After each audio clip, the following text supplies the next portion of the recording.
Hi గారు, welcome to our channel. ప్రస్తుతం మనతో పాటు దాము బాలాజీ గారు సీనియర్ జర్నలిస్ట్, వారితో ఒకసారి మాట్లాడదాం. సార్ నమస్కారం. సార్, ఈ మధ్య కాలంలో మనం చూస్తూ వస్తున్నాం, అమ్మాయిల హాస్టల్లో కానివ్వండి, లేకపోతే వాళ్ళ బాత్రూంలో కానీ సీసీ కెమెరాలు, సీక్రెట్ కెమెరాలు పెట్టారని చెప్పేసి ఎన్నో ఇష్యూస్ బయటకు రావడం చూస్తాం. ఆమె ఏపీలో కూడా ఒకటి వచ్చింది. అయితే ఇప్పుడు రీసెంట్గా అమీన్పూర్లో కూడా అమ్మాయిల హాస్టల్లో సీక్రెట్ కెమెరాలు పెట్టారు, వీడియోలు షూట్ చేశారని చెప్పేసి కూడా నిన్న మొత్తం కూడా ఇష్యూ జరిగింది. సార్, అసలు ఏం జరిగింది? నిజంగా కెమెరాలు పెట్టారా? పెట్టింది ఎవరు? మరి ఇటువంటివి ఎక్కువగా జరుగుతున్నాయి. మరి దీనిపైన మీ ఒపీనియన్ సార్? ఆంధ్రప్రదేశ్లో కూడా త్రిబుల్ ఐటీలో కెమెరాలు ఉన్నాయి, ఇలాగ వచ్చాయి, కానీ అవేవి కూడా ప్రూవ్ కాలేదు ఇప్పటివరకు. ఇప్పుడు కొత్తగా నిన్నటి నుంచి ఒక న్యూస్ తెలంగాణని ఆంధ్రప్రదేశ్ని ఊపేస్తుంది. ఆ న్యూస్ ఏంటంటే, అమీన్పూర్ మున్సిపాలిటీ పరిధిలో కృష్ణారెడ్డిపేట దగ్గర మైత్రి విల్లాస్ అని ఒక విల్లాస్ ఉంటాయి. అందులో లక్ష్మీ గర్ల్స్ హాస్టల్ అని ఒక విల్లా నెంబర్ 75లో ఒక గర్ల్స్ హాస్టల్ ఉంది. అక్కడ దగ్గరలో ఉన్న ఇంజనీరింగ్ కాలేజీలో చదువుకునే అమ్మాయిలు, ఇక్కడ ఇది ప్రైవేట్ హాస్టల్, ఈ హాస్టల్లో ఉంటున్నారు. దాదాపు 35 మంది అమ్మాయిలు అక్కడ హాస్టల్లో ఉంటున్నారు. సో ఈ హాస్టల్ ఓనరు బండారు మహేశ్వరరావు, 41 సంవత్సరాలు. సో మొన్న ఏమైందంటే, ఒక అమ్మాయికి ఏదో సమ్ బ్యాటరీ లాంటి వస్తువు ఒకటి దొరికింది. అది చూస్తే ఇదేమన్నా సీక్రెట్ కెమెరా అన్న డౌట్ వచ్చింది. వాళ్ళు ఇమ్మీడియట్గా అమ్మాయిలు భయపడిపోయి ఈ అమీన్పూర్ పోలీస్ స్టేషన్లో వెళ్ళి కంప్లైంట్ ఇచ్చారు. ఇమ్మీడియట్గా అక్కడి నుంచి మహిళా పోలీసుల్ని పంపించారు. అట్లాగే సోమేశ్వరి అని ఎస్ఐని పంపించారు. వీళ్ళు సిఐ నరేష్ మొత్తం దీన్ని కోఆర్డినేట్ చేశారు. సో వాళ్ళు వచ్చి కొంత పరిశీలిస్తే వాళ్ళకి ఇది దొరికింది, ఇటువంటి ఇన్స్ట్రుమెంట్ లాంటిది. అయితే దాని లోపల చిప్ ఉంది. ఆ చిప్ని వాళ్ళు పరిశీలించారు. షిప్లో ఎటువంటి వీడియోలు లేవని అయితే మాత్రం చెప్తున్నారు. కానీ అమ్మాయిలు అయితే ఖచ్చితంగా స్పై కెమెరాలు పెట్టారు. 4 ఏళ్ళుగా జరుగుతుంది అని వాళ్ళు చెప్తున్నారు. అంటే ఈ హాస్టల్ పెట్టి 4 ఏళ్ళు అయింది. సో ముందే హాస్టల్ పెట్టినప్పుడే ఇతను అన్ని రూముల్లో ఇలాంటివి పెట్టాడు అనేది వీళ్ళ ఆరోపణ. అతన్ని ఇప్పుడు అదుపులోకి తీసుకుని పోలీసులు ప్రశ్నిస్తున్నారు. ఇప్పటి వరకు అయితే ఏ వీడియో కానీ ఆల్రెడీ రికార్డ్ చేసి ఉంటే అమ్మాయిలు బట్టలు మార్చుకోవడం కావచ్చు. అమ్మాయిలు ఫ్రీగా, ఇప్పుడు హాస్టల్ అంటే వాళ్ళు చాలా హాయిగా మామూలుగా ఉంటారు కాబట్టి, అమ్మాయిలే ఉంటారు కాబట్టి, అటువంటి కండిషన్లో ఈ అమ్మాయిల వీడియోలని కానీ బయటకు వెళ్తే ఖచ్చితంగా అది ఆందోళనకరమైన విషయం అమ్మాయిలకి. సో ఒకసారి ఇంటర్నెట్లోకి వెళ్ళినాక దాన్ని ఇంకెవడు కూడా ఆపలేడు, తీసేయడం కూడా వెరీ డిఫికల్ట్ అవుతుంది, ఎక్కడికెక్కడికి వెళ్ళిపోతాయి అన్నమాట. సో ఆ భయాందోళన అయితే అమ్మాయిలు ఎక్స్ప్రెస్ చేస్తున్నారు. అందువల్ల చదువుకోలేకపోతున్నాం అని చెప్తున్నారు. పేరెంట్స్ వీళ్ళందరూ కూడా వచ్చి ఆందోళన చేస్తున్నారు. దీని మీద అయితే కేసు అయితే పెట్టారు. 77 BNS భారతీయ న్యాయ సంహిత సెక్షన్ 77 పెట్టారు. ఈ సెక్షన్ ఏం చెప్తుందంటే, ఓయరిజం ఉంటుంది. ఓయరిజం అంటే దొంగతనంగా తెలియకుండా అమ్మాయిలు బట్టలు మార్చుకుంటున్నా, స్నానాలు చేస్తున్నా చూడ్డాన్ని ఓయరిజం అంటారు. ఇటువంటి ఓయరిజం అనేది నేరం అనమాట ఈ చట్టం కింద. అలాగే అమ్మాయిల పర్మిషన్ లేకుండా వీడియోలు తీయడం కానీ, ఫోటోలు తీయడం కానీ నేరం. ఒకవేళ పర్మిషన్, ఒక అమ్మాయి మన అమ్మాయి పర్మిషన్ ఇచ్చినా కూడా వీడియో తీయచ్చు. కానీ ఇది షేరింగ్కి అమ్మాయి పర్మిషన్ ఇవ్వకపోతే ఆ అమ్మాయికి తెలియకుండా షేర్ చేయడం కూడా ఈ చట్టం కింద నేరం అన్నమాట. మామూలుగా ఇందులో ఫస్ట్ టైం చేసిన వాళ్ళకి 1 year నుంచి 3 years శిక్ష పడుతుంది. రెండోసారి చేస్తే 3 ఏళ్ళ నుంచి 7 ఏళ్ళ వరకు శిక్ష పడుతుంది. రెండిట్లో కూడా ఫైన్ కూడా పడే అవకాశం ఉంది. సో దీని కింద ఇప్పుడు అతను కేసు పెట్టారు. కాకపోతే ప్రాథమిక విచారణలో ఇప్పుడు అతను చేసినట్టుగా అయితే రాలేదు, కానీ కెమెరా లాంటి ఒక ఇన్స్ట్రుమెంట్ అయితే ఉన్నట్టుగా చెప్తున్నారు. సో దీన్ని ఫర్దర్గా ఇంకా విచారిస్తున్నారు. అయితే కానీ మనకు తెలియదు. అయితే ఇక్కడ విషయం ఏంటంటే, చాలామందికి వచ్చే డౌట్ ఏంటంటే, ఇప్పుడు అమ్మాయిల ఇవి వీడియోలు లేకపోతే ఫోటోలు, వీటిని వీళ్ళు ఏం చేస్తారు? ఇంత 4 ఏళ్ళుగా తను చేస్తున్నారని చెప్తున్నారు బండారు మహేశ్వరరావు.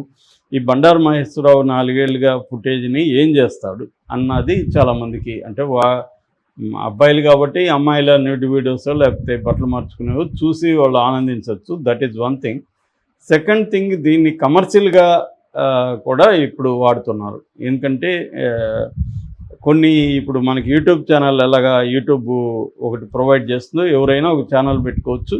ఆ ఛానల్లో వ్యూవర్స్ ఎక్కువ ఉండి మానిటైజేషన్ గైడ్లైన్స్ని మీట్ చేసినాక మనకి డబ్బులు కూడా వస్తాయి.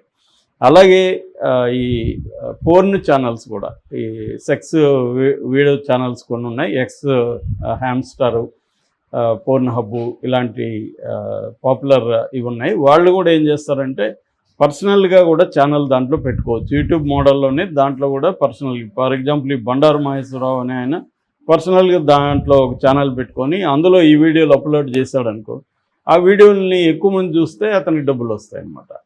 డబ్బులు అంటే యాడ్లు వస్తాయి కాబట్టి ఆ యాడ్ రెవెన్యూ అనేది అతనికి వస్తుంది.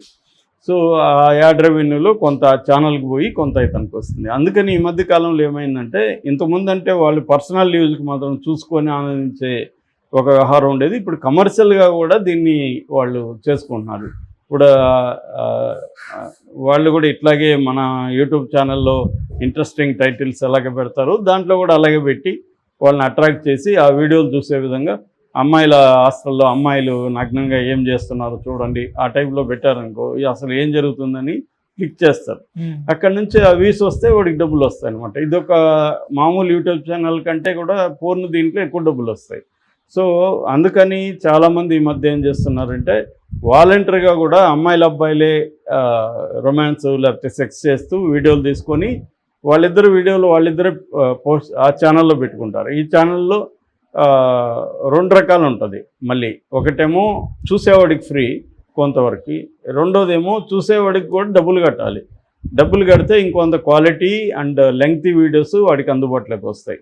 అంటే ఇది కూడా యూట్యూబ్ లాగే, యూట్యూబ్లో కూడా మనకి ఫ్రీ ఇది ఉంది, మెంబర్షిప్ ఉంది, అట్లాగే మెంబర్షిప్ కూడా ఉంది కాబట్టి ప్రీమియం అలాగే దాంట్లో కూడా ఉంటుంది అనమాట. అది కాకుండా గూగుల్ యాడ్స్ కూడా వస్తాయి. సో ఈ 2 రకాల రెవెన్యూ ఈ మనం పర్సనల్ ఛానల్లో కూడా వస్తున్నాయి. అందుకని ఈ మధ్య మన దేశంలో కూడా విపరీతంగా ప్రైవేట్ పోర్న్ వీడియోస్, ప్రొఫెషనల్వి కాకుండా ప్రైవేట్ వ్యక్తులు పోర్న్ వీడియోస్ తీసుకోవడం, లేకపోతే ఇట్లా రహస్యంగా కెమెరాలు పెట్టి పార్కుల్లో కెమెరాలు పెట్టుకోవడం, పార్కుల్లో అమ్మాయిలు ముద్దులు పెట్టుకోవడం, లేకపోతే రొమాన్స్ చేయడం ఉంటే అవి పెట్టేయడం, ఇలాగా అక్కడక్కడ కెమెరాలు ఎక్కడన్నా ఉండడం, ఈ అమ్మాయిల హాస్టల్లో కెమెరాలు పెట్టుకోవడం, లేకపోతే మన మాల్స్లో బాత్రూంలో, లేకపోతే మాల్స్లో బట్టలు మార్చుకునే దానికి ప్లేసెస్ ఉంటాయి కదా, అక్కడ వీళ్ళు పెట్టుకోవడం, ఇలాగంతా చేస్తున్నారు. దీనివల్ల ఏమవుతుందంటే ఈ అమ్మాయిలు ఒక్కసారి ఫోటోలు వెళ్ళిపోయినాక ఒక పోర్న్ సైట్లోకి వెళ్ళినాక దాన్ని డౌన్లోడ్ చేసుకోవడం ఈజీ. ఒక్కసారి ప్లే అయితే నీకు ఇంకా రికార్డింగ్ ఈజీ, డౌన్లోడ్ ఈజీ.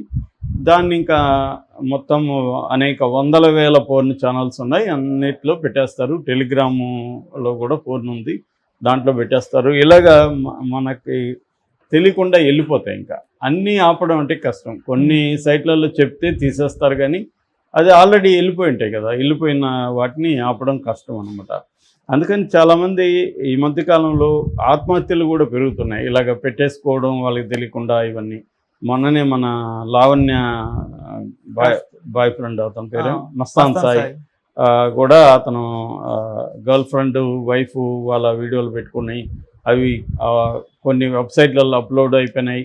మరి అతను చేశాడా, లావణ్య అప్లోడ్ చేసేసిందా తెలియదు, కానీ అవి అయిపోయినాయని చెప్తున్నారు. ఇది వాళ్ళకి ఇష్టం ఉంటే ఓకే, డబ్బు చాలామంది ఇష్టపూర్వకంగా కూడా జంటలు ఇద్దరు కలిసి తీసుకొని ప్రొఫెషనల్గా తీసుకొని దాన్ని పెట్టుకుంటున్నారు. అదొక రెవెన్యూ మోడల్, లైవ్లీహుడ్. కానీ కొన్ని వీడియోలు చూస్తే మనకు అర్థమవుతుంది, వద్దు తీయొద్దు ప్లీజ్ తీయొద్దు అని అమ్మాయి అంటుంటుంది, వీడికి ఏం లేదులే నేను ఒకటే చూస్తా అంటుంటాడు, అదేమో పబ్లిక్లోకి వెళ్ళి ఉంటుంది.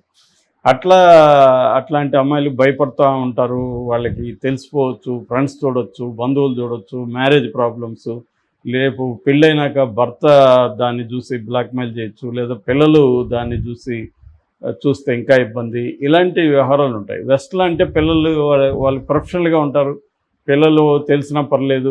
మొన్న కూడా ఒకటి వైరల్ అవుతుంది, వాళ్ళ మదర్ వీడియోలు ఎక్కువ ఉన్నాయి కదా, నీవు ఏంటంటే నాకు అవేం పెద్దగా నేను పట్టించుకోను, మా మదర్ వీడియోలు చూసినా కూడా నేనేం పెద్ద ఫీల్ అవునా అని చెప్తున్నాడు అతను.